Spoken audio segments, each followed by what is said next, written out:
बिस्मिल्लाहिर्रहमानिर्रहीम, अस्सलाम वालेकुम नाज़रीन। प्रोग्राम क्रॉसिंग लाइंस में खुशामदीद। मैं हूं यासिर रशीद। नाज़रीन, इमरान खान की शिफा इंटरनेशनल अस्पताल मुंतकली का मामला इस वक्त एक अहम कानूनी और सियासी मोड़ पे पहुंच चुका है। सुप्रीम कोर्ट ने हुक्म दे दिया, हुकूमत ने नजरसानी दायर कर दी, रजिस्ट्रार ऑफिस ने एतराज लगाकर दरखास्त वापस कर दी, लेकिन बानिए पीटीआई अभी तक अडयाला जेल में है। अब सवाल यह है कि आगे क्या होगा और उन्हें अस्पताल कब मुंतकिल किया जा सकता है। इस पूरी कहानी की इब्तदा 1 अगस्त से होती है, जब सुप्रीम कोर्ट ने बानिए पीटीआई के अस्पताल मुंतकिली से मुतल्लिक अपील जल्द समाअत के लिए मुकर्रर करने का हुक्म दिया। बानिए पीटीआई की जानिब से मौक़िफ़ था कि उन्हें शिफा इंटरनेशनल अस्पताल मुंतकिल किया जाए, उनके जाती डॉक्टर्स को मुआयना करने दिया जाए और अहले खाना को भी रसाई दी जाए। इससे पहले रजिस्ट्रार ऑफिस ने दरखास्त बाज इंतजामी एतराज़ात के बायस वापस की थी। फिर 18 अगस्त को सुप्रीम कोर्ट के 3 रुकनी बेंच ने अहम उबूरी हुक्मनामा जारी किया। जस्टिस शाहिद वहीद की सरबराही में बेंच ने बानिए पीटीआई को अडयाला जेल से शिफा इंटरनेशनल अस्पताल इस्लामाबाद मुंतकिल करने का हुक्म दिया और हिदायत की कि उन्हें तिब्बी मुआयने और इलाज के लिए अगली समाअत तक अस्पताल में रखा जाए। अगली समाअत 16 सितंबर को मुकर्रर है। अदालत ने सिर्फ मुंतकली का हुक्म नहीं दिया, बल्कि पूरा तिब्बी इंतजाम भी तय किया। बानिए पीटीआई के मुआयने के लिए माहिर डॉक्टर्स पर मुश्तमिल मेडिकल बोर्ड बनाने की हिदायत की गई, जबकि उनके जाती मौलिज डॉक्टर फैसल सुल्तान और उनकी बहन डॉक्टर उज़मा खान को इलाज और मुआयने के अमल में शामिल रखने की इजाजत दे दी गई। अदालत ने मुकम्मल तिब्बी रिकॉर्ड भी तलब कर लिया। अदालत ने मुलाकातों के हवाले से भी अहम अहकाम दिए। इमरान खान को अस्पताल में अहले खाना से हफ्ते में 1 मरतबा मुलाकात की इजाजत होगी, जबकि बैरून मुल्क मौजूद उनके बेटों से फोन पर बात करने की सहूलत भी दी गई। अदालत ने सिक्योरिटी और अमनो अमान को भी वाज़ेह तौर पर मद्देनजर रखा और हिदायत की कि अस्पताल के बाहर कोई ऐसी सरगर्मी ना हो जिससे कानून और अमन का मसला पैदा हो। इलाज के अखराजात इमरान खान की जानिब से बर्दाश्त किए जाने की हिदायत भी सामने आई। 18 अगस्त ही को हुकूमत की तरफ से पहला बड़ा रद्द-ए-अमल आया। कानून के वजीर आजम नजीर तारड़ ने कहा कि हुकूमत अदालती हुक्म का जायजा लेगी और उसे मुनासिब तौर पर तब्दील करने के लिए नजरसानी की दरखास्त दायर की जाएगी। हुकूमत का बुनियादी एतराज ये था कि कैदियों के इलाज के लिए अमूमी तौर पर सरकारी अस्पतालों का निजाम मौजूद है और किसी मखसूस निजी अस्पताल में मुंतकली का हुक्म एक ऐसा कानूनी नजीर बन सकता है जो मुस्तकबिल में दूसरे कैदियों के मामलात पर भी असरअंदाज हो। दूसरी तरफ पाकिस्तान तहरीक इंसाफ ने सुप्रीम कोर्ट के फैसले का खैर मकदम किया। पार्टी ने कारकुनों से कहा कि अस्पताल के बाहर जमा ना हो और अदालती हिदायत पर मुकम्मल अमल किया जाए। 19 अगस्त को हुकूमत ने अगला कदम उठाया। चीफ कमिश्नर इस्लामाबाद ने एडवोकेट जनरल इस्लामाबाद के जरिए सुप्रीम कोर्ट में नजरसानी की दरखास्त दायर कर दी। हुकूमत ने मौक़िफ़ इख्तियार किया कि 18 अगस्त का उबूरी हुक्म अदालत के इख्तियार समाअत से मुतल्लिक सवालात पैदा करता है और मुतल्लिका फरीकों को मुनासिब नोटिस दिए बगैर हुक्म जारी किया गया। उसी रोज पाकिस्तान तहरीक इंसाफ के सेक्रेटरी जनरल सलमान अकरम राजा ने कहा कि अगर 20 अगस्त तक इमरान खान को अस्पताल मुंतकिल न किया गया तो पीटीआई तौहीन अदालत की दरखास्त दायर करेगी। उनका कहना था कि हुकूमत की नजरसानी दरखास्त की समाअत इतनी जल्दी होना मुश्किल दिखाई देता है। अब 20 अगस्त की सूरत हाल है। सुप्रीम कोर्ट के रजिस्ट्रार ऑफिस ने हुकूमत की नजरसानी दरखास्त एतराज लगाकर वापस कर दी है। बुनियादी एतराज ये सामने आया कि दरखास्त के साथ पेपर बुक्स मुकम्मल नहीं थी और जराये के मुताबिक हुकूमत एतराजात को दूर करके दरखास्त दोबारा दायर करेगी और उसमें कुछ तरामीम भी मुतवक्के हैं। इसका मतलब यह है कि हुकूमत की नजरसानी दरखास्त अभी अदालत के सामने बाकायदा समाअत के लिए मौजूद नहीं, इसलिए महज इस दरखास्त के दायर होने से सुप्रीम कोर्ट का 18 अगस्त का असल हुक्म खत्म नहीं हुआ। मौजूदा सूरत हाल यह है कि बानिए पीटीआई ताहाल अडयाला जेल में है, जबकि सुप्रीम कोर्ट का हुक्म बदस्तूर उनकी शिफा अस्पताल मुंतकली का है। अदालत ने उन्हें 20 अगस्त तक यानी 2 दिन के अंदर मुंतकिल करने की हिदायत दी थी और आज ये मुद्दत खत्म हो चुकी है, लेकिन अभी तक मुंतकली नहीं हुई। इसलिए अगला मरहला ये होगा कि हुकूमत रजिस्ट्रार के एतराजात कब दूर करके नजरसानी दोबारा दायर करेगी, सुप्रीम कोर्ट उसे कब समाअत के लिए मुकर्रर करेगी और इस दौरान असल हुक्म पर अमल दरामद कैसे होगा। यानी इस वक्त कानूनी पोजीशन बहुत वाज़ेह है। हुक्म सुप्रीम कोर्ट का मौजूद है, बानिए पीटीआई अभी जेल में है, हुकूमत की पहली नजरसानी दरखास्त एतराजात के साथ वापस हो चुकी, हुकूमत उसे दोबारा दायर करने की तैयारी में है। अगर हुकूमत फौरी तौर पर एतराजात दूर करके दोबारा दरखास्त दायर करती है तो अगली कानूनी जंग इसी बात पर होगी कि सुप्रीम कोर्ट अपने 18 अगस्त के हुक्म में कोई तब्दीली करती है या नहीं, और अगर मुंतकली ना हुई तो पीटीआई पहले ही तौहीन अदालत की कार्रवाई का इंदिया दे चुकी। दूसरी तरफ वज़ीर आज़म शहबाज शरीफ ने आज काबीना इजलास में अपोजिशन को एक बार फिर मुज़ाकरात की दावत देते हुए कहा कि हुकूमत मुज़ाकरात के लिए तैयार है, लेकिन मुज़ाकरात के लिए दोनों तरफ से कदम उठाना जरूरी है। यूं एक ही वक्त में हुकूमत को सियासी मुज़ाकरात, बानिए पीटीआई के अस्पताल मुंतकली और सुप्रीम कोर्ट के हुक्म पर अमल दरामद तीनों महाजों का सामना है। अब असल फैसला अदालत के अगले कदम और हुकूमत की दोबारा दायर की जाने वाली नजरसानी पर मुनहसर है। 16 सितंबर की अगली समाअत तक बानी पीटीआई को अस्पताल में रखने का असल अदालती हुक्म है, लेकिन फिलहाल सबसे बड़ा सवाल यह है कि वो शिफा अस्पताल कब जाएंगे। इसी मंजरनामे में बात करेंगे। हमें ज्वाइन किया पाकिस्तान तहरीक इंसाफ के रहनुमा एडवोकेट फैसल चौधरी साहब ने और सीनियर तजियाकार जर्नलिस्ट नजम वली खान साहब हमारे साथ मौजूद हैं। मैं दोनों हजरात का बेहद मशकूर हूँ। नजम वली खान साहब, सबसे पहले आपकी तरफ आता हूँ। इस वक्त जो मौजूदा सूरत हाल है, राना सनाउल्लाह साहब को देखें तो मुशीर हैं वज़ीर आज़म के, उन्होंने इस फैसला आने के बाद ये कहा था कि ये रिलीफ पहले भी मिल सकता था, अदालतों के जरिए रिलीफ मिलना था, पहले अदालत चले जाते तो ये रिलीफ मिल जाता, और उन्होंने ये भी इस बात का भी इंदिया दिया था कि इसके ऊपर अमल दरामद होगा। लेकिन आज वो ये कहते हैं कि नजरसानी की अपील दायर की जाएगी और किसी प्राइवेट अस्पताल के अंदर मुंतकिल नहीं किया जाएगा, बल्कि सरकारी अस्पताल में दाखिल करने की बात होगी। तो इस मंजरनामे में हुकूमत के लिए टाइट पोजीशन क्या है, हुकूमत के लिए अचंभे की बात क्या है, और हुकूमत के इकदामात जो हैं वो सुप्रीम कोर्ट के हुक्म के मुतरादिफ दिखाई देते हैं या उससे मुतजाद?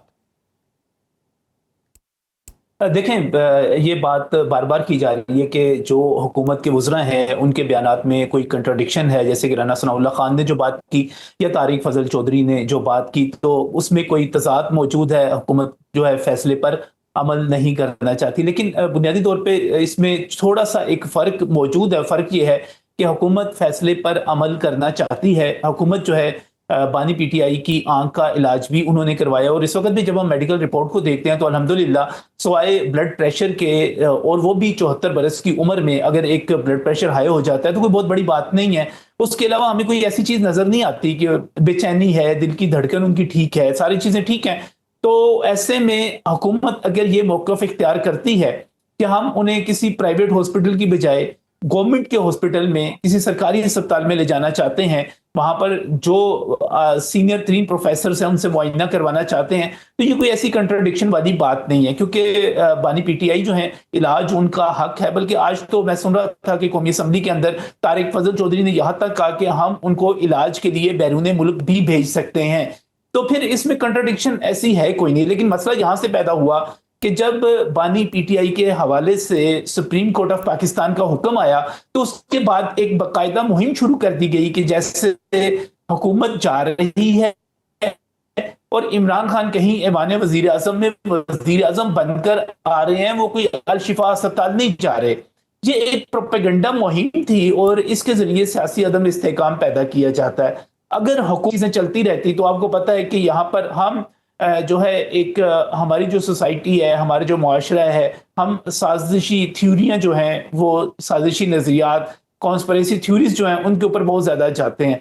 एक नई बहस शुरू हो जानी थी, और खुद पाकिस्तान तहरीक इंसाफ जब ये कहती है ये किसी डील का नतीजा नहीं है, तो फिर हुकूमत ने उसको रेजिस्ट भी करना था। तो ये उसी का ही हिस्सा है।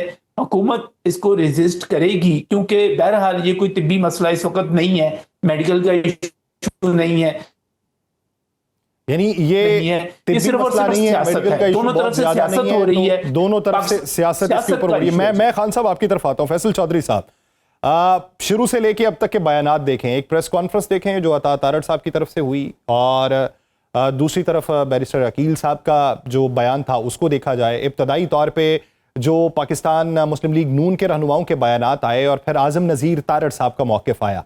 क्या इस पूरे मंजरनामे में वही बात है जिसका हवाला नजम वली खान साहब दे रहे हैं कि वो इलाज से गुरेजा नहीं है, और तारिक फजल चौधरी साहब जिस तरीके से आज कौमी असम्बली में तकरीर करते हुए कह रहे थे कि बाहर भिजवा देंगे, तो बात सिर्फ ये कि इलाज कहां से हो, ये नहीं है कि इलाज क्यों हो रहा है?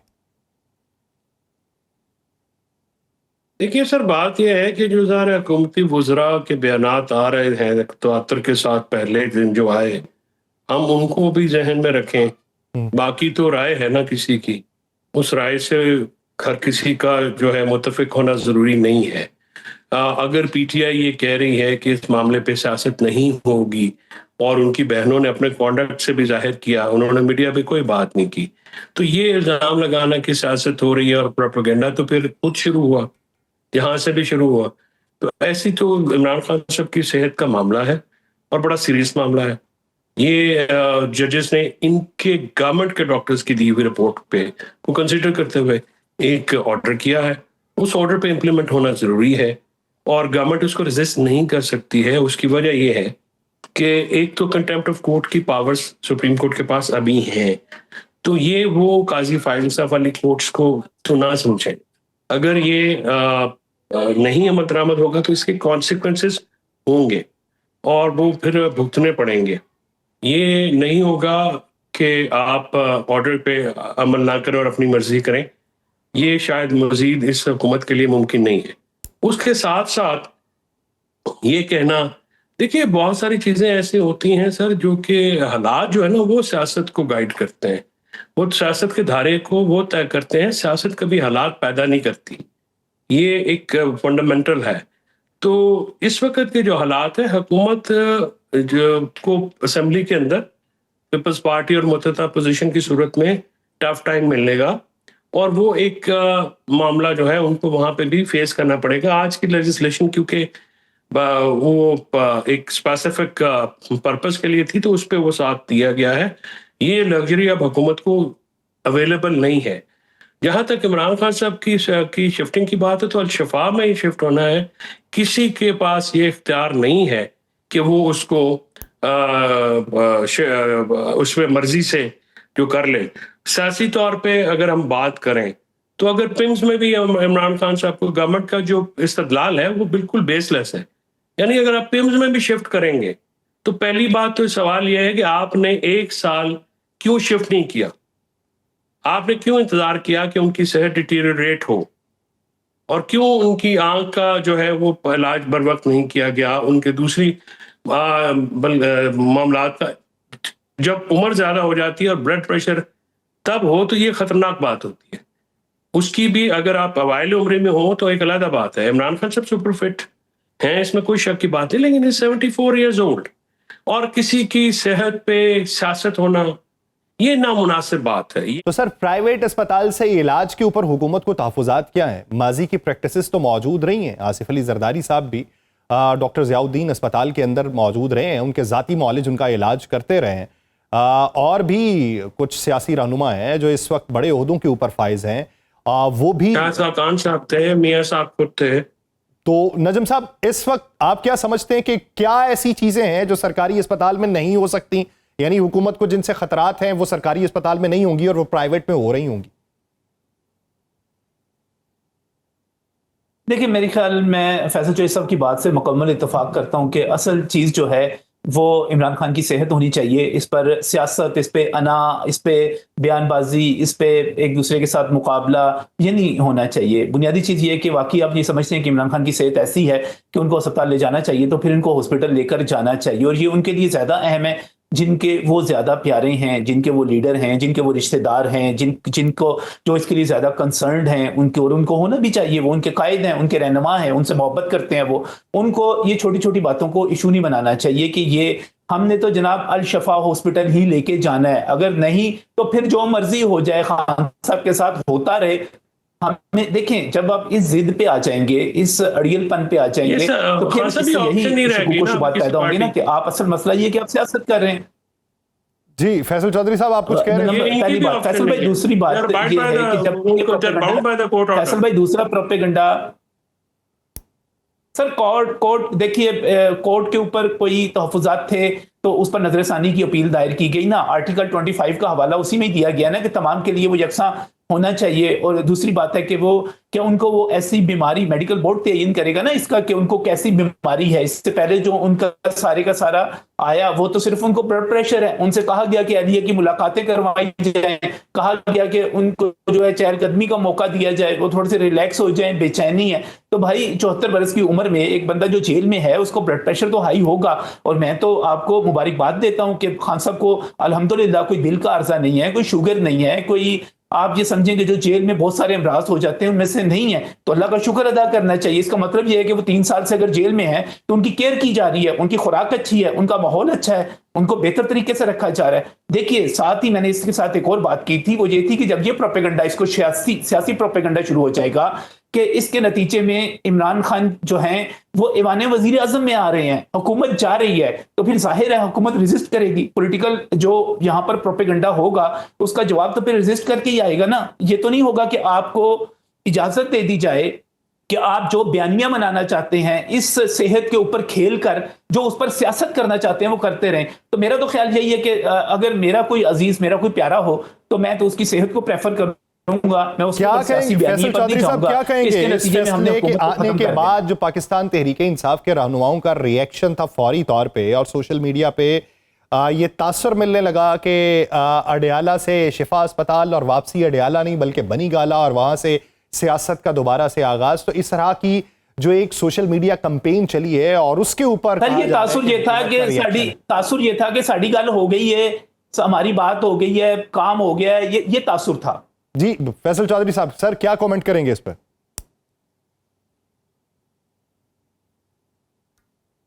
ये सारा मफरूजा है ना जी, आपको कॉन्डक्ट देखना है ना, आपने कॉन्डक्ट उनकी फैमिली का देखना है, उनके जो चेयरमैन है उनका देखना है, या जो पार्टी लीडर्स हैं उनके पार्लियामेंटेरियंस हैं उनका देखना है। ऐसा कोई बात पीटीआई की तरफ से तो नहीं आई। थर्ड पार्टी की जिम्मेदार तो पीटीआई नहीं है अगर कोई बात ये करता है। ये तो चहमगोइयां शुरू हो जाती हैं हमारे, क्योंकि मारूजी हालात ऐसे रहे हैं, पहले भी ऐसा होता रहा है। तो ये कहना कि जी वो बनीगाला जाएंगे या वो डयाला जाएंगे, ये तो कबल अज वक्त बातें हैं ना। इसका ख्याल अदालत ने अपने ऑर्डर में रखा है। उन्होंने ये कहा है कि आप इसमें सियासत नहीं करेंगे, आप शेयर नहीं करेंगे, किसी किस्म की सियासी गुफ्तगू नहीं होगी, जमघटा नहीं होगा। तो कोर्ट कॉन्शियस थी इस सारे मामले से, और कोर्ट ने जो अपना फैसला किया है वो कॉम्प्रिहेंसिव फैसला किया है। जहां तक मैं आपको अर्ज कर दूं कि 2-3 मिसालें जो नून लीग की ही, एक तो मियां साहब लंदन गए, उसके बाद वो शाहिद खान अब्बासी साहब का हर्निया का ऑपरेशन अल शिफा में हुआ था, पिम्स में शिफ्ट किया गया था। उन्होंने कहा था मैंने यहाँ से ऑपरेशन नहीं कराना, so he was given a choice. तो इशू, इसके अलावा आसिफ जरदारी साहब आपने खुद कहा जयाउद्दीन हॉस्पिटल में, शर्जील मेमन साहब, एंड यू नेम इट, काफी सारे लोग हैं। तो गुजारिश ये है जी कि डॉक्टर और वकील तो अपनी मर्जी का होता है ना जी। आप अगर कहें कि शिफा से, अगर फ्रैंकली स्पीकिंग इमरान खान साहब से पूछा जा सकता क्योंकि उनकी एक्सेस बंद थी, और तो वो तो शौकत खान का कहते हैं, लेकिन क्योंकि उनका तो जब 2013 में भी एक्सीडेंट हुआ तो ही प्रेफर्ड हिज ओन हॉस्पिटल, जो कि उन्होंने खुद बनाया है, जिसमें लाखों लोग मुस्तफीज हो रहे हैं। तो गुजारिश ये जी कि ये चीजें कहना कि जी वो हुकूमत आ रही है या आ रही है, इसका कोई ताल्लुक नहीं है इस चीज से। ये चीज बुनियादी हकूक से मुतल्लिक है, जो कि आइन और कानून के मुताबिक, इंटरनेशनल और नेशनल लॉज के मुताबिक, हर कैदी को रिगार्डलेस वो कॉन्विक्ट है, अंडर ट्रायल है, इनमेट है, पॉलिटिशियन, पॉलिटिकल कैदी है या पॉलिटिशियन कैदी है, ये सबके बुनियादी हकूक है जिनकी हिफाजत करना कोर्ट की जिम्मेदारी है।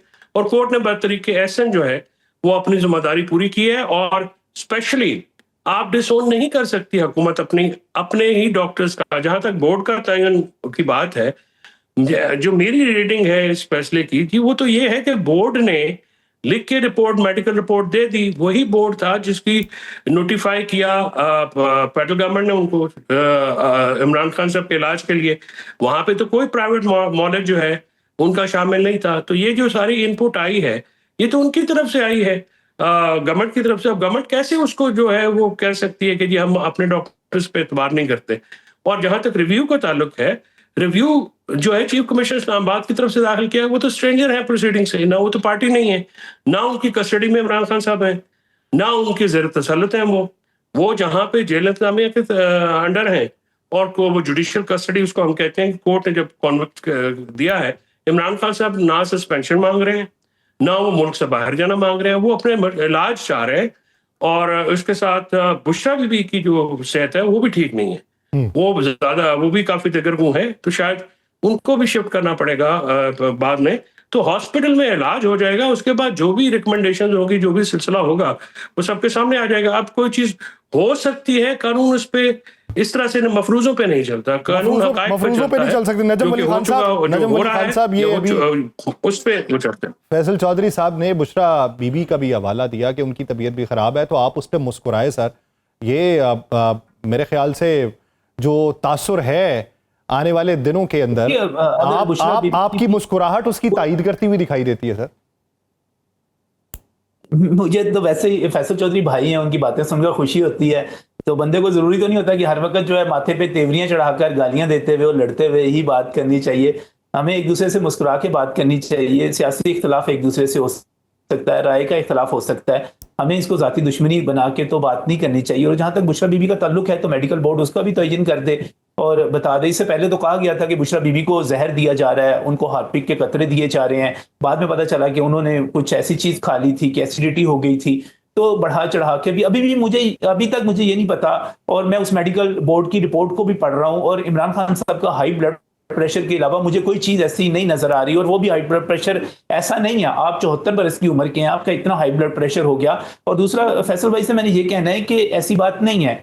आप ये देखिए कि मियां नवाज शरीफ जिना हॉस्पिटल में रहे, सर्विसेज हॉस्पिटल में रहे, खुद सदर आसिफ अली जरदारी जो अपने वक्त में पिम्स में रहे, मियां मंजूर वट्टू सर्विसेज हॉस्पिटल में रहे, बहुत सारे लोगों के नाम ऐसे हैं जो, और ये चॉइस जो होती है ये कैदी की चॉइस नहीं होती, बल्कि जब आप कैदी होते हैं तो फिर उसके बाद आपको कानून के मुताबिक, ज़ाब्ते के मुताबिक और जो रूल्स बने हुए होते हैं उसके मुताबिक इलाज के लिए जाना होता है। अगर आप कुछ ऐसी मिसालों को देते हैं कि नजम अली खान साहब, आपके मुताबिक सुप्रीम कोर्ट का ऑर्डर जो है वो कानून से मावरा और कानून की नफी करता हुआ है। जी, जो हुकूमत की तरफ से नजरसानी की दरखास्त दी गई है उसमें यही कहा गया है कि इख्तियारात से तजावुज है या ये उसके मुताबिक नहीं है। इसी वजह से तो नजरसानी की अपील की गई है कि ये समझा जा रहा है कि ये उसके मुताबिक नहीं है। और दूसरी बात, मैं नहीं समझता कि हमें अपने जैसे इदारे के, जी सर, नजम अली खान साहब वो कह रहे हैं नजरसानी की अपील जो है वो तो वापस ले ली गई ना, उस पे तो रजिस्ट्रार ऑफिस ने एतराजात आयद किए, उन्होंने वापस ले लिया। वो तो वापस एतराज लगा के हुई, उसके बाद दोबारा दायर पूरी बुक्स ही नहीं दी, अभी तो एतराज लगेंगे। वो तो खैर लीगल, आप फैसला खुद वकील है, उनको पता है कि ये किस तरह एतराज जो है किन चीजों पे लगता है, वापस भी हो जाता है। ये खास गुजारिश है, दरखास्त दायर होती है। आजकल जो हमारे रूल्स हैं जी, रेगुलेशंस, उसके तहत सर्टेन नंबर ऑफ बुक्स देनी होती है, वो उन्होंने नहीं दी। अभी इसका जो जुडिशियल साइड पे या रजिस्ट्रार का जो एडमिनिस्ट्रेटिव साइड है वो इसका जायजा लेंगे, और मेरी नजर में ये रिव्यू जो है वो फाइल नहीं किया जा सकता चीफ कमिश्नर साहब की तरफ से, उनका लोकल स्टैंड आए नहीं है। चलें, वो तो मेरे ख्याल है चीफ कमिश्नर भी हुकूमत को, जब वजीर कानून खुद अनाउंस कर रहे हैं तो उसके बाद वो हुकूमत की ही नुमाइंदगी करेंगे वहां पर। ये तो एक टेक्निकल किस्म की बहस है। मैं तो बिल्कुल जनरल सी बात कर रहा हूं कि इमरान खान साहब का अगर वो बीमार हैं तो उनका इलाज होना चाहिए। इसके ऊपर क्या जिद के कौन से अस्पताल में हो, और वो अगर वो बीमार है तो उनका इलाज होना चाहिए। अगर वो क्या जिद के किस अस्पताल में हो, और वो जिद जो है वो दोनों अतराफ से इस वक्त जारी हो सारी है। और देखना ये है कि मुस्तकबिल करीब के अंदर इकदामात क्या होते हैं। नहीं सर, सुप्रीम कोर्ट का ऑर्डर है, उसके मुताबिक ही काम होना ना जी, वो अपनी मर्जी से थोड़ी करना। किसी पार्टी का भी आखिरी सवाल फैसल भाई, एक आखिरी सवाल, आज वजीर आजम ने जो अपोजिशन को मुज़ाकरात की दावत दी है, ये एक पॉलिटिकल स्टेटमेंट समझते हैं, माजी वाली जो स्टेटमेंट्स थी उसी तरह का समझते हैं, या फिर संजीदगी की बुनियाद के ऊपर जो है बात की जाने वाली समझते हैं? नहीं, गौर खान ने उसको वेलकम किया है और होनी चाहिए जी। देखिए, गुफ्तगू तो सियासत में बुनियादी चीज है, और बिल्कुल गुफ्तगू होनी चाहिए। मुज़ाकरात से किसी भी टाइम पे इनकार नहीं होना चाहिए। वो हिज़्ब इख्तिलाफ और हिज़्ब अपना इक़्तिदार में बात होनी चाहिए। जब बैठेंगे, मिलेंगे, बात करेंगे तो बेर मिनिमम कंसेंसस तो उसी में निकलेगा ना जी। कोई रास्ता तो निकलेगा, एक दूसरे को स्पेस तो देनी पड़ेगी।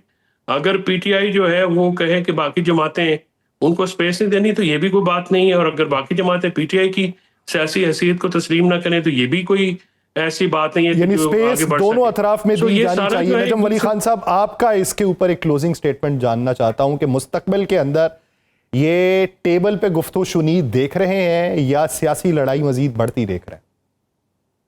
देखिए, एक तवील अरसे तक तो पाकिस्तान तहरीक इंसाफ का ये मौकफ रहा कि हमने फौज के साथ ही मुज़ाकरात करने हैं। उसकी वजह से वो बाकायदा मुज़ाकरात की दावतों को भी ज़ाया करते रहे। शहबाज शरीफ तो जब अपोजिशन लीडर बने थे तब उन्होंने कहा था कि आए मिसाक मईशत कर लेते हैं। अब उनको अंदाजा हो गया, और मैं आपको दो टोक अंदाज में बता देता हूं कि पाकिस्तान की फौज किसी भी सियासी जमात के साथ कोई मुज़ाकरात बाकायदा तौर पे नहीं करने जा रही। ये खुद कमर जावेद बाजवा साहब तो ये मुज़ाकरात जो है ये सियासी जमातों के माबैन ही हो तो ज्यादा बेहतर है, और गुफ्तो शुनीद से ही मुस्तकिल निकाला जा सकता है। बहुत शुक्रिया नजम अली खान साहब और एडवोकेट फैसल चौधरी साहब इस हवाले से अपना वक्त देने के लिए। नाज़रीन, दीगर इश्यूज़ पे बात करेंगे शॉर्ट ब्रेक के बाद। Welcome back. नाज़रीन, भारत के लिए चीन के साथ सरहदी महाज पर एक बार फिर खतरे की घंटी बज रही है। इस बार मामला लद्दाख का नहीं बल्कि अरुणाचल प्रदेश के तांगसिंग इलाके का है, जहां चीनी फौज की मुबैना पेशकदमी, भारतीय फौज की तरदीद और मकामी लोगों के दावों ने मोदी हुकूमत के सामने एक नया सवाल खड़ा कर दिया। चीन अरुणाचल प्रदेश को अपना हिस्सा करार देता है और उसे जनूबी तिब्बत कहता है, जबकि भारत उसे अपना अटूट हिस्सा समझता है। 1962 की जंग के बाद भी यह तनाजा खत्म नहीं हुआ और अब जून और जुलाई 2026 में तांगसिंग से आने वाली इत्तलात ने इसे एक बार फिर खबरों में ला खड़ा किया। मकामी तंजीमों ने इल्जाम लगाया कि चीन ने अपर सबानसिरी के तांगसिंग इलाके में बास मकामात पर अपनी मौजूदगी बढ़ाई, इंफ्रास्ट्रक्चर बनाया और भारतीय फौज की गश्त मुतासिर हुई। भारतीय फौज ने 29 जून को इन खबरों को मुस्तरद करते हुए कहा कि चीनी फौज की कोई नई दरअंदाजी या नए फौजी कैंप कायम करने की इत्तलात गलत और बेबुनियाद है। लेकिन मामला यहां खत्म नहीं हुआ। पीपल्स पार्टी ऑफ अरुणाचल यानी पीपीए की 4 रुकनी फैक्ट फाइंडिंग कमेटी ने जुलाई में तांगसिंग का दौरा किया। कमेटी ने बाद में यह दावा किया कि शेरा 5 पॉइंट नामी एक भारतीय गश्त का मकाम है जो 2023 से खाली है और बाज रिवायती इलाकों तक भारतीय फोर्सेस की गश्त जो है वो मुतासिर हुई है। अब सोशल मीडिया पर यह दावा भी गर्दिश करने लगा कि चीन अरुणाचल प्रदेश में 60 किलोमीटर तक अंदर आ चुका है, लेकिन उस दावे की आजादाना तस्दीक नहीं हुई। 19 अगस्त को मरकजी वजीर करन ने भी 60 किलोमीटर अंदर चीनी फौज के दाखिल होने की बात को मुस्तरद किया। अलबत्ता यह जरूर तस्लीम किया कि अरुणाचल की सरहद पर हदबंदी का मसला मौजूद है। इसलिए असल सवाल 60 किलोमीटर का नहीं, असल सवाल यह है कि तांगसिंग में जमीन पर आखिर हो क्या रहा है। और सवाल की अहमियत मोदी हुकूमत की माजी की वजह से भी बढ़ जाती है। 2020 के गलवान तसादुम को अगर याद करें, 15 जून को भारतीय और चीनी फौजियों के दरमियान खूरेज झड़प हुई जिसमें 20 भारतीय फौजी मारे गए। चीन ने बाद में अपने 4 फौजियों की हलाकत तस्लीम की। उसके चंद रोज बाद वजीर आजम नरेंद्र मोदी ने कहा कि ना कोई भारतीय इलाके में दाखिल हुआ, ना किसी भारतीय चौकी पर कब्जा हुआ। लेकिन उसके बाद लद्दाख में दोनों ममालिक की फौजें बरसों तक आमने सामने रहीं। कई मकामात पर फौजी इनखला हुआ, बफर जोन बने और भारतीय फौज की रिवायती गश्त के इलाकों पर सवालात उठते रहे। हुकूमत ने इसे भारतीय सरजमीन के मुस्तकिल नुकसान के तौर पर तस्लीम नहीं किया। लेकिन 2024 में भारत और चीन को डेमचौक में गश्त के इंतजामात दोबारा तय करना पड़े। भारतीय वजारत खारजा ने बाद में पार्लियामेंट में यह बताया कि 2020 से पैदा होने वाले फौजी तनाजे वाले मकामात से इनखला का अमल मुकम्मल हो चुका है। तो वहां पर एक बुनियादी सवाल पैदा हुआ कि अगर 2020 में सरहद पर कुछ भी नहीं बदला था तो 2024 में गश्त के इंतजामात दोबारा तय करने की जरूरत क्यों पेश आई। यही वजह है कि मोदी हुकूमत पर हर मामले में बराह रास्त झूठ का इल्जाम जो है वो लगता चला आ रहा है। चीन के मामले में हुकूमत के बाद इब्तदाई बयानात और बाद के वाकयात या सरकारी मुआहिदों के दरमियान ऐसे तजादात जरूर रहे हैं जिन्होंने सवालात पैदा किए और अब वही सवाल तांगसिंग में दोबारा सामने आया। भारतीय फौज कहती है कोई नई दरअंदाजी नहीं, मकामी तंजीमें कहती हैं चीनी सरगर्मियां बढ़ रही हैं, वो कहती हैं कि बाज गश्त के मकामात मुतासिर हुए हैं। मरकजी वजीर कहते हैं 60 किलोमीटर वाली बात गलत है, लेकिन सरहदी हदबंदी का मसला मौजूद है। तो फिर हकीकत क्या है? हकीकत यह है कि सरहद पर कब्जा सिर्फ ये नहीं होता कि एक फौज हजारों फौजियों के साथ आगे बढ़ा है। कभी मामला गश्त के रास्तों का होता है, कभी नई सड़क का होता है, कभी किसी चौकी का, और कभी ये कि एक फौज को उस इलाके तक जाने से रोक दिया जाए जहां वो पहले बाकायदगी से गश्त करती थी। इसलिए शेरा 5 पॉइंट्स जैसे गश्त के मकाम के बारे में सामने आने वाला दावा अहम है, अगरचे उसकी तस्दीक सरकारी सतह पर नहीं हुई। और ये मामला ऐसे वक्त में सामने आया है कि जब भारत और चीन 2020 के बहरान के बाद ताल्लुकात मामूल पर लाने की कोशिश कर रहे हैं। नई दिल्ली मुसलसल कहती रही कि सरहद पर अमन और सुकून दोनों ममालिक के लिए मजबूरी ताल्लुकात के लिए जरूरी है। यानी एक तरफ भारत चीन के साथ सिफारती ताल्लुकात बेहतर करने के लिए कोशा है, दूसरी तरफ अरुणाचल प्रदेश से चीनी सरगर्मियों के इल्जामात हैं और यही तजाद इस कहानी को हम बनाता है। अगर तांगसिंग में वाकई कोई नई चीनी पेशकदमी नहीं हुई तो भारत को यह वाजे करने में मुश्किल नहीं होनी चाहिए कि चीनी फोर्सेस कहां मौजूद हैं, भारतीय फौज कहां गश्त कर रही है और जिन मकामात के बारे में दावे किए जा रहे हैं वहां असल सूरत हाल क्या है। और अगर मकामी दावों में हकीकत है तो फिर सवाल यह होगा कि क्या भारत एक बार फिर सरहदी हकीकत को सियासी बयानात के जरिए महदूद करके पेश कर रहा है, क्योंकि गलवान के बाद भी यही बहस हुई थी। मोदी हुकूमत ने कहा कि भारतीय इलाके में कोई दाखिल नहीं हुआ, लेकिन 4 साल बाद भी उसी सरहद पर गश्त के इंतजामात दोबारा तय करना पड़े। अब तांगसिंग में भी हमें दावे, तरदीद और जमीनी इत्तलात एक दूसरे के मुतरादिफ दिखाई देते हैं। इसलिए 60 किलोमीटर के एक दावे का मरकज असल सवाल ये जन्म देता है कि क्या चीन अरुणाचल प्रदेश में खामोशी से अपनी पोजीशन बेहतर कर रहा है और क्या भारत पै दर पै अपनी आवाम को इस बैरूनी सूरत हाल से मख्फी रखे हुए है और इस झूठ को बोलने की बुनियादी वजूहात क्या है। इसी मंजरनामे में बात करेंगे। हमें ज्वाइन किया है दिफाई ब्रिगेडियर रिटायर्ड वकार खान साहब। खान साहब बहुत शुक्रिया आपके वक्त का। ब्रिगेडियर साहब, मौजूदा सूरत हाल देखी जाए, बैनुल अक़वामी सतह पे अगर इस पे गुफ्तगू शुनीद देखी जाए तो बहुत ज्यादा नहीं हुई, लेकिन राहुल गांधी ने एक सवाल उठाया, उससे पहले कुछ नौजवानों ने यह सवाल उठाया, कुछ वीडियो मंजर आम पे आई, भारत ने इसे तस्लीम नहीं किया और जो चाइना है उसने इसका दावा नहीं किया। असल हकाइक क्या दिखाई देते हैं इस पूरे मंजरनामे में? जी, सलमान एक तो आई थिंक एक चीज क्लियर होनी चाहिए कि जो अरुणाचल प्रदेश है इसको चाइनीज जगनांग बोलते हैं, और ये उनका क्लेम है साउथ तिब्बत है, और ये किस जमाने में तिब्बत का हिस्सा भी था। मैं एक इंटरेस्टिंग पर्सनल इंसिडेंट बताता हूँ कि मैं एनडीयू में था, एक चाइनीज 4 स्टार जनरल आए थे, डेलीगेशन था, और वहां पे बड़ा मैप लगा हुआ था साउथ एशिया का। वो स्पेशली जाके उन्होंने देखा कि नॉर्थ ईस्ट इंडिया को कैसे शो किया, तो हमने डॉटेड डिस्प्यूटेड लिखा, तो कहते बहुत अच्छा कि आप लोगों ने, बिकॉज ये हमने वापस लेना है। तो ये है 2005 की बात है, और उससे पीछे आप चले जाएं 1962 में भारत की ठुकाई हुई थी अक्साई चिन में, और नीचे जो है इसी अरुणाचल प्रदेश में, साउथ तिब्बत में, सारी दुनिया को पता है वहां काफी ज्यादा एडवांस किया था। चाइना फिर वॉलंटरली वापस गया था, और उसमें बहुत ज्यादा भारत की जगह साई भी हुई थी। अच्छा, थोड़ा सा क्विकली मैं पिछले 6 साल की ना मिलिट्री की परफॉर्मेंस जरूर बता दूं कि कितना झूठ बोलता है भारत जो है। 7 साल 2019 आपको पता है अभिनंदन को आपने गिराया, 2 जहाज गिरे, उन्होंने उसको अवार्ड दिया। उसके बाद 2020 में चाइना ने 4,500 स्क्वायर किलोमीटर लिया इनसे लद्दाख में, गलवान वगैरह में, जिसमें इनका कर्नल भी मारा गया था। और मूडी साहब ने मेंशन किया इंट्रो में कि वो ना कोई हमारी सीमा में घुसाया ना घुसा हुआ है। फिर अभी 2025 पाकिस्तान ने ठुकाई की है, ठीक ठाक जो है जहाज गिरे, सारी दुनिया को पता है, और आज ये फिल्में बना रहे हैं। अभी सबसे बड़ा सवाल ये आ रहा है कि 2026 आ गया, और उसमें रिपोर्ट्स यही है कि जून में चाइनीज इनकर्जन शुरू हुई, और उसमें कई जगह पे लोग कह रहे हैं 60 किलोमीटर है, कहीं 30 है। अभी जैसा आपने जिक्र किया, जो all Arunachal Pradesh student union जो है, उनके यंगस्टर्स गए थे, और उनको फिर बॉर्डर पे जाने नहीं दिया गया, 15-20 किलोमीटर पहले रोक लिया गया, और जो मिलिट्री है या इंडो तिब्बतन बॉर्डर फोर्स है, उनका जी आप आगे नहीं जा सकते। इसका मतलब है कि दाल में ना सिर्फ काला है, बल्कि सारी दाल काली है, और सिर्फ अभी मोदी इस वक्त जो है एक्सेप्ट नहीं कर सकता कि उनका इलाका चाइना ने लिया। चाइना की एक पॉलिसी रही है कि जो डिस्प्यूटेड इलाके आहिस्ता आहिस्ता उन्होंने लेने हैं। इसको भारत खुद इस्लामी स्लाइसेस कहता है कि आहिस्ता आहिस्ता आप निबल करते हैं। 1 साल खामोशी रहेगी, अगले साल फिर आ जाएंगे। इंटरेस्टिंग ये है कि ये भी ब्रिक्स समिट हो रही है सितंबर के शुरू में भारत में, और ये पहले भी हो चुका है कि जब भी मोदी और प्रेसिडेंट शी जिनपिंग की मुलाकात होती है, कहीं ना कहीं कार्रवाई चाइना डाल देता है इनको। तो मेरे ख्याल में बड़ी शर्मिंदगी है। अरुणाचल प्रदेश के वीडियो में ये भी लोग कह रहे हैं जी कि हम ठीक है, खुदा हाफिज, फिर हम चाइना का हिस्सा होंगे। कई लोग खुश हो रहे हैं कि कम से कम किसी डेवलप इलाके में जाएंगे, ना वहाँ पे रोड इंफ्रास्ट्रक्चर है, ना कोई डेवलपमेंट है, एक झूठ का बाजार गर्म किया हुआ है। ब्रिगेडियर साहब ये बताइए कि कल परसों की इत्तलात ये थी कि बांग्लादेशी जो वजीर आजम है वो भारत नहीं जाएंगे, ब्रिक्स इजलास में वो शिरकत नहीं करेंगे, और उसकी वजह ये बताई गई कि जब तक हसीना वाजिद की वापसी नहीं हो जाती, सिफारती ताल्लुकात जो हैं वो भारत के साथ जो हैं वो बेहतर नहीं हो सकते।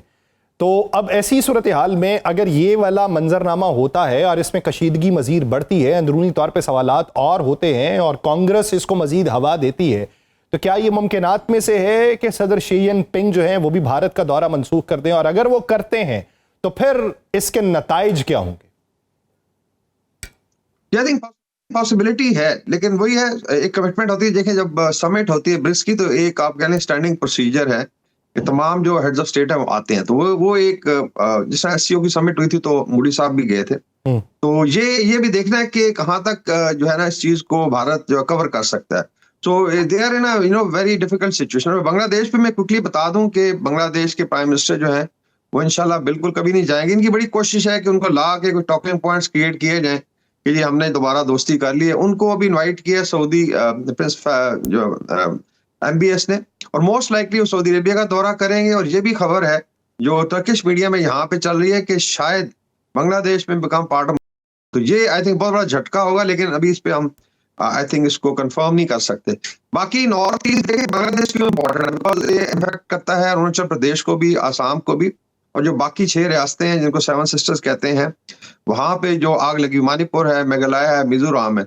और के जमाने में जब पश्चिमी पाकिस्तान था तो यहाँ से बड़ी एक्टिविटी होती थी, तो अभी भी भारत को ये खतरा है। फिर चाइना एक बेस बना रहा है वहां पे, लाल मुनीर हाट एक जगह है नॉर्थ वेस्ट बांग्लादेश में, जो बिल्कुल चिकन नेक के पास है।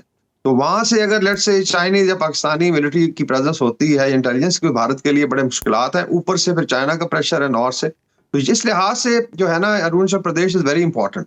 और इसमें अभी देखना यही है कि भारत की जो मिलिट्री है वो भी खामोश है। मैं हैरान होता हूँ कि ये कहते हैं 4th largest military and all that, कि ये इनकी 7 साल आप देख लें परफॉर्मेंस जो है पै दर पै इनको ठुकाई हुई है, और बजट बढ़ाई जा रहे हैं, मतलब $100 बिलियन से ज्यादा हो गया। तो मेरे ख्याल में इन अ वेरी डिफिकल्ट पोजीशन, और शायद यही वजह है ब्रिक्स समिट की वजह से कि भारत का जो गवर्नमेंट है, भारत की मोदी हो गया या मिनिस्ट्री की तरफ से कोई जो है सवाल का जवाब नहीं दिया जा रहा। लेकिन अरुणाचल प्रदेश के लोग बहुत शोर मचा रहे हैं। वो कह रहे हैं हमारे बाप दादाओं की जमीन थी, हमारी चरागाहें थी, हमारे जानवर भी जाते थे, हम जाके रहते थे, तो आज जो हमें आप डिनाई कर रहे हैं। तो मोस्ट लाइकली यही लग रहा है कि गलवान की तरह कोई आई थिंक ब्रिगेडियर साहब अवामी सतह पे थोड़ी सी क्लैरिटी के लिए ये बताइए कि अरुणाचल प्रदेश के जो लोग हैं सकाफती एतबार से वो किसके ज्यादा करीब तर हैं, और दूसरा ये कि जब एक वजीर खड़ा होकर ये कह दे कि हदबंदी का मसला है, तो हदबंदी के मसले में फिर 60 किलोमीटर क्या, 30 किलोमीटर क्या और 100 किलोमीटर क्या, वो तो जहां जहां तक मसला है वहां तक आके बैठा जा सकता है। इनकी हिम्मत होगी तो ये वहां से आगे चले जाएंगे, उनकी हिम्मत होगी तो वो आ जाएंगे। तो ये अगर वजीर कन्फेस कर ले तो फिर उसकी हैसियत क्या होती है? आई थिंक इंटरेस्टिंग सवाल है। देखें, एक तो देवर पार्ट ऑफ तिब्बत जो इलाका था, इसका मतलब है कि तिब्बतन कल्चर है, तो they are basically called Burma Mongoloid race कहा जाता है। और किसी हद तक आप देखें इनकी जड़ें चाइना वाली साइड पे भी हैं, बिकॉज अगर आप उनके फेसेस देखें, और भारत में इनका बड़ा मजाक होता है, इनको चिंकी कहते हैं, और कई दफा वो बड़ा इतराज करते हैं, चाहे वो असम के हों, चाहे वो नॉर्थ ईस्ट के हों या बाकी स्टेट्स के, और उनको मैल ट्रीट भी किया जाता है।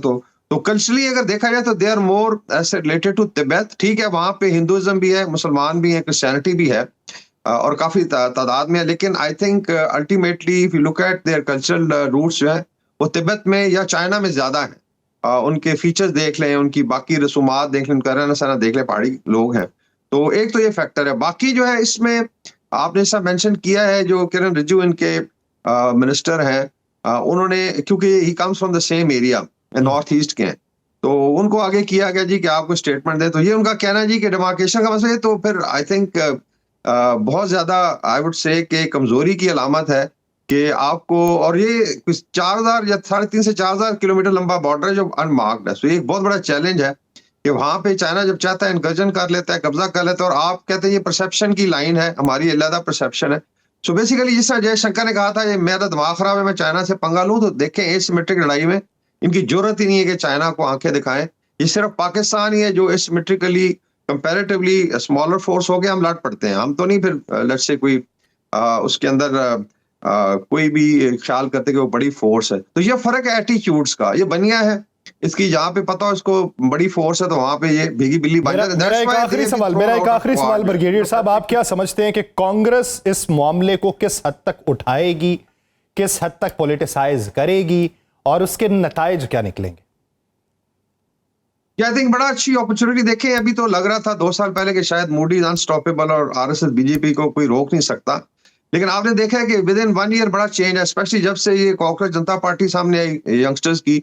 अभी तो जो जनरेशन अल्फा भी बाहर निकल आई है, तो वहां पे अभी एक बहुत बड़ा चैलेंज खड़ा हुआ। फिर आहिस्ता था लोगों ने बोलना शुरू किया, लिबरल्स ने बोलना शुरू किया है। आप देख लें कि अभी गोदी मीडिया जो डिफेंसिव है, तो मेरे ख्याल में कांग्रेस जो है वो फुल फायदा उठाएगी। आई थिंक राहुल गांधी ने ऑलरेडी मेंशन भी किया है, लेकिन शायद थोड़ा फौज को कवर करने के लिए कि जी वो जो पेट्रोलिंग एरिया वहां पे नहीं जाने दिया जा रहा। ये ऐसे नहीं होता, basically area has been captured, तो उधर क्या मतलब उन्होंने कोई इजाजत देनी है, यहाँ ट्रैफिक पुलिस खड़ी होगी जी कि आप तशरीफ ले आए। तो मेनली ही I think Congress is going to exploit it.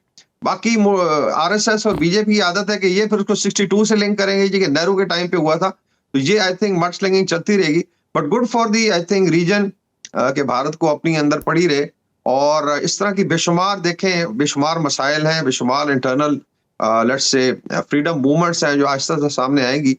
और मेरे ख्याल में ये जो अरुणाचल प्रदेश वाला मसला है, ये काफी डेंट करेगा बीजेपी की गवर्नमेंट को। ये काफी डेंट करेगा बीजेपी की गवर्नमेंट को, और ये बीजेपी की गवर्नमेंट के एक डाउनफॉल के तौर पे देखा जाएगा। बहुत शुक्रिया ब्रिगेडियर रिटायर्ड वकाल खान साहब वक्त देने के लिए। नाज़रीन, दीगर इश्यूज़ पे बात करनी, एक शॉर्ट ब्रेक के बाद कहीं नहीं जाएगा। शाम में हल्ब के करीब वाक़े अबू ज़हूर फ़ज़ाई अड्डे पर इजरायली हमलों ने सिर्फ दमिश्क और तल अबीब के दरमियान कशीदगी नहीं बढ़ाई, बल्कि तुर्की और इसराइल को भी एक नए आमने सामने ला खड़ा किया, क्योंकि इसराइल ने शाम में तुर्की के मुमकिन बढ़ते हुए फौजी किरदार को अपनी सलामती के लिए खतरा करार देते हुए कार्रवाई की है। शामी जराये के मुताबिक इसराइली तैयारों ने अबुल ज़हूर के रनवे और स्टोरेज मराकज़ पे 8 हमले किए, लेकिन कोई जानी नुकसान नहीं हुआ। यह फजाई अड्डा 2012 से गैर फाल है और तुर्की की सरहद से तकरीबन 70 किलोमीटर दूर वाक़ है, लेकिन हालिया दिनों में एक तुर्क फौजी वफ़द की वहां आमद हुई और अड्डे को दोबारा फाल करने की इत्तलात ने इसराइल की तशवीश बढ़ाई। इजरायली वज़ीर-ए-आज़म बेंजामिन नेतन्याहू के दफ्तर का कहना है कि शाम इस अड्डे पर तुर्क फौज तैनात करके खित्ते की मौजूदा सिक्योरिटी इंतजामात तब्दील करने वाला था, जबकि इजराइल ने दमिश्क को पहले ही खबरदार किया था कि ऐसी तैनाती उसकी सलामती के लिए नाकाबिले कबूल होगी।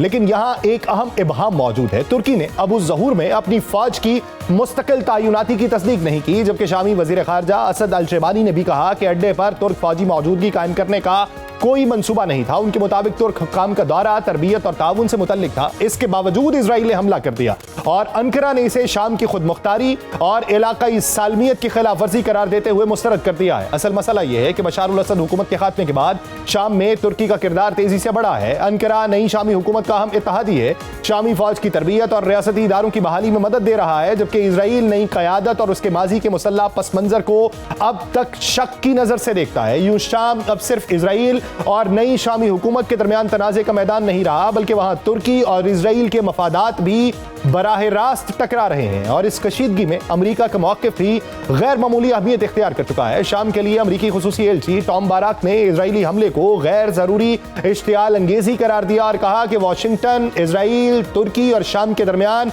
ऐसा राबिता निज़ाम बनाने की कोशिश कर रहा है जिससे गलत फहमी या अचानक फौजी कार्रवाई बराह रास्त तसादुम में तब्दील ना हो। तुर्की को हमले से पहले इत्तला भी नहीं दी गई थी, यानी एक तरफ इजराइल तुर्की की मुमकिना फौजी मौजूदगी को खतरा समझ रहा है, दूसरी तरफ तुर्की की शाम में अपने असर और रसूख को बढ़ाने से पीछे हटने के लिए तैयारी दिखाई नहीं देती, जबकि अमेरिका को खदशा है कि एक गलत कदम इजराइल और तुर्की को बराह रास्त टकराव की तरफ ले जाएगा। और इसी दौरान शाम की नई हुकूमत एक और महाज पर भी अपनी सिफारती समत वाज़े कर रही है।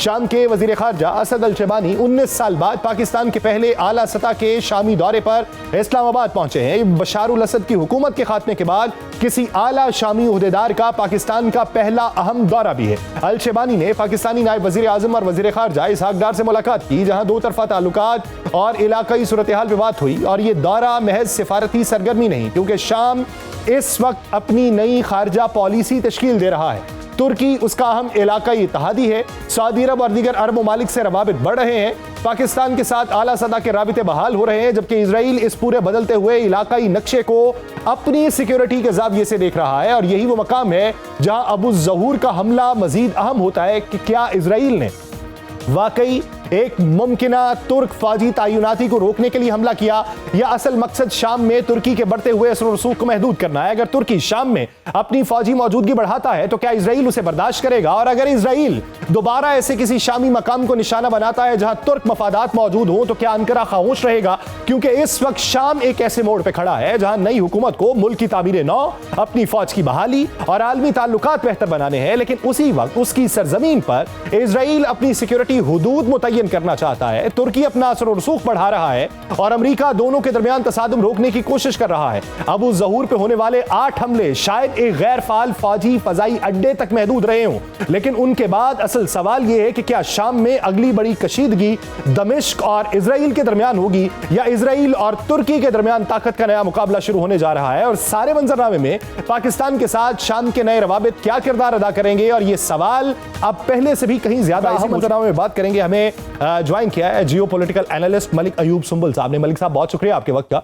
मलिक साहब, ये जो अबू ज़हूर के ऊपर हमला हुआ और उसके ऊपर जो इजरायली मौक़िफ़ सामने आया और तुर्की ने उसका डिनायल दिया, आप क्या समझते हैं? एक नया महाज गर्म हो रहा है, पुराने महाज की चिंगारी है जो अभी फिर भड़क रही है, कहीं ना कहीं मध्यम हो जाएगी, या इसे किसी और जाविये से देखा जाना चाहिए? जी, बहुत शुक्रिया अपने प्रोग्राम में मदऊ करने का। तो सबसे पहले तो मैं आपको बताता चलूं कि जो शाम का मामला है उस पे तुर्की और इजराइल और अमेरिका ये तीनों इत्तेहादी थे। बशर अल असद को वहाँ से निकालने में और रशिया और ईरान के इन्फ्लुएंस को कम करने के लिए तुर्की और इजराइल और अमेरिका इत्तेहादी थे। तो अब जब के मफादात और प्रॉक्सीज जो है वो आपस में टकराने का वक्त करीब आ रहा है, तो इजराइल ने ये जो वार्न किया है इजराइल शाम को, और शाम को ये बताया है कि शाम ने उस एग्रीमेंट की खिलाफ वर्जी की है जिसके तहत जो है वो तुर्क फौजियों को तैनात किया जा रहा है वहाँ पे। तो अब प्रॉब्लम ये है कि शाम का कोई अंडरटेकिंग था इजराइल के साथ जिसके हवाले से जो है वो नेतन्याहू ने ये बात मेंशन भी की है। तो टकराव बज़ाहिर तो लग रहा है, लेकिन तुर्की और इजराइल के जो ताल्लुकात हैं उनको अगर आप ज़रा तारीखी पैमाने में देखें और उसको तारीखी पस मंज़र में देखें तो तुर्की पहला मुस्लिम मुल्क है जिसने इज़राइल को तस्लीम किया है 1949 में। तुर्की और इज़राइल की आपस की एक अच्छी खासी तिजारत भी है, और जो इज़राइल अपना तेल इंपोर्ट करता है 46% वो अज़रबैजान से करता है और वो तुर्की के थ्रू जाता है। तो तुर्की और इज़राइल के जो ताल्लुकात हैं वो बड़े बड़े क्या कह लें कि मल्टी डायमेंशनल हैं। एक तरफ सफारती ताल्लुक भी है, दूसरी तरफ जो है वो तुर्की क्योंकि ज़ाहिर बात है मुस्लिम उम्मा के अंदर भी उसकी एक स्टैंडिंग है, तो जिसके लिए वो जो है वो इज़राइल को और फ़लस्तीन काज़ के हवाले से भी बात करता है। तो बज़ाहिर तो ये लग रहा है कि ये टकराव जो है वो तुर्की और इज़राइल उस तरफ जा रहे हैं, लेकिन चूंकि अमेरिका को इस बात का खदशा है कि टकराव का ख़तरा नहीं है, अमेरिका को ये ख़तरा है कि जो अमेरिका ने एक नैरेटिव बिल्ड किया और बशर अल असद को और ईरान को और रशिया को वहाँ से निकाला, तो वो कहीं वैक्यूम क्रिएट दोबारा हो और इस तरह ना हो कि अमेरिका को जो है वो उससे जो है वो डिफेंसिव और बाकी जो है वो नुकसान हो। अच्छा मलिक साहब, एक चीज बताइए, बहुत सारे इकदामात बज़ाहिर दुनिया के अंदर किसी और के खिलाफ हो रहे होते हैं, लेकिन जो पसे पर्दा चीजें होती हैं वो किसी और के खिलाफ होती हैं। वेनेजुएला के ऊपर अटैक हुआ, लोगों ने कहना शुरू कर दिया कि ये जो है वो ईरान को स्नब करने की कोशिश है या चाइना को स्नब करने की कोशिश है। फिर ईरान के ऊपर अटैक हुआ तो बहुत सारे लोगों ने कहा कि ये चाइना के इत्तेहादी जो हैं वो दुनिया से काटे जा रहे हैं।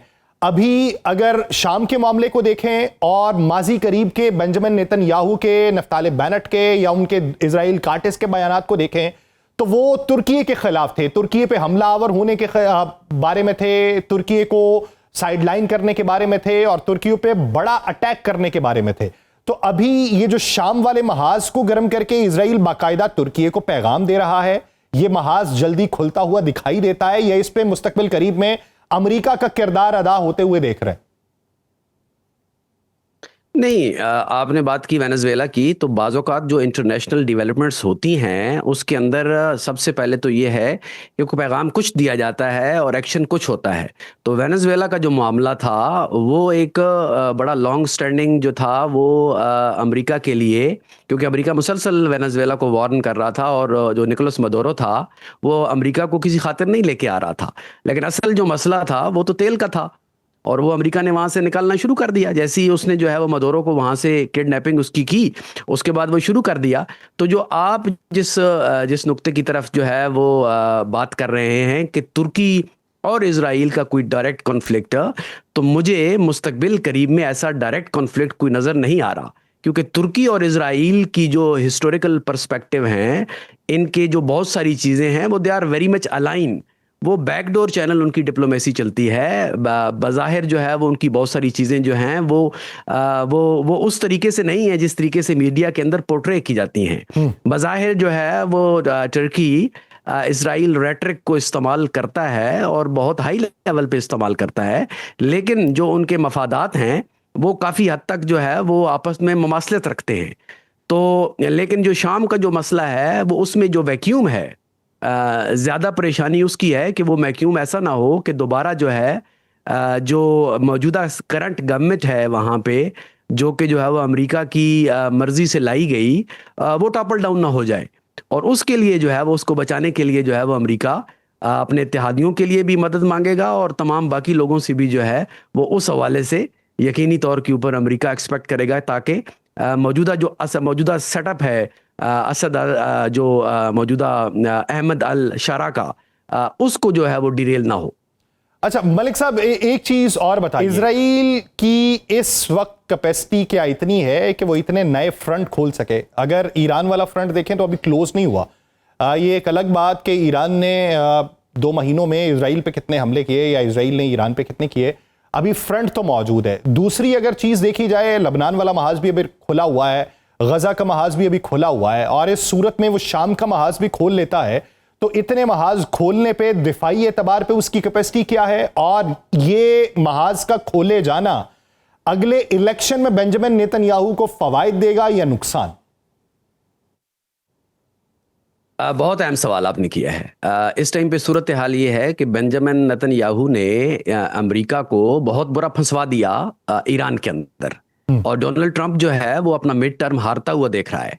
अब ऐसी सूरत हाल में अमेरिका के साथ ऑलरेडी जो है वो तनाव का शिकार है नेतन्याहू के तल्लुकात जो ट्रंप के साथ हैं, और अमेरिकन मीडिया भी इसको रिपोर्ट कर चुका है कि ये जो तल्लुकात हैं वो बहुत कशीदगी अख्तियार कर रहे हैं। अब नेतन्याहू के ऊपर बहुत सारे करप्शन के केसेस हैं। जब भी वो करप्शन के केसेस खुलते हैं वो एक नया महाज खोल देता है, क्योंकि वो चाहता है कि अपोजिशन और जो बाकी जो पब्लिक है वो डिवाइडेड रहे।